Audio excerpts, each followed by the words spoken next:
फसवणूक करणारा पक्ष आहे, तुम्हाला आमिष दाखवणार, परत काहीतरी पैसे देतो म्हणणार. निवडणूक झाल्यावर पैसे बंद होणार आहेत हे तर आता वस्तुस्थितीच आहे.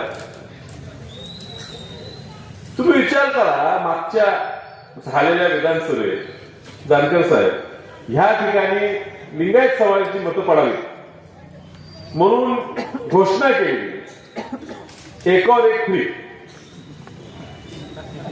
तुम्ही भाजपचा आमदार निवडून द्या आणि आम्ही आरडी डॉक्टरना आमदार करतो.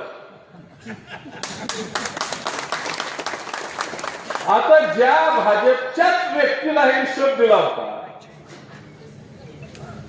त्याला फौजदारचा केला हवालदार, ज्याला आमदार करणार म्हणून सांगितलेलं त्याला आता बळी दिलाय उमेदवार भावाना यायला इथं म्हणून त्याला बळी दिला. आता त्यांची अडचण झाले, निवडून येत नाही पण चुकून निवडून जायला म्हणतील आता जरा थांबा तुम्ही नगरपालिकेत बघा, आता आमदारकी काही मिळत नाही. आणि पटलं तर काय म्हणणार, तुझी ताकद नाही तुला कशाला आमदारकी देऊ.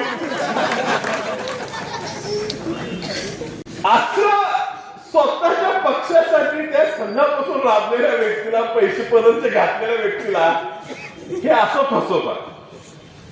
आणि डॉक्टर आळीला माझी विनंती आहे, तुम्ही फार RSSचे चांगले कार्य करते, तुम्ही विधानसभेवर MLC जायचं काहीतरी जायचं, त्या बांगडीत कशाला पडायचं, तुमचा बळी गेलाय खासदार म्हणजे ती बरोबर आहे, विचार काढला होता काय नाही, तुझं वाटलं केलं विचारायला गोष्टी नाही पाहिजे जाय. चांगला डॉक्टर माणूस होतो आणि फुल टाइम हा नाना फिरणार आहे, तुझे फुल टाइम आहे राजकारणात.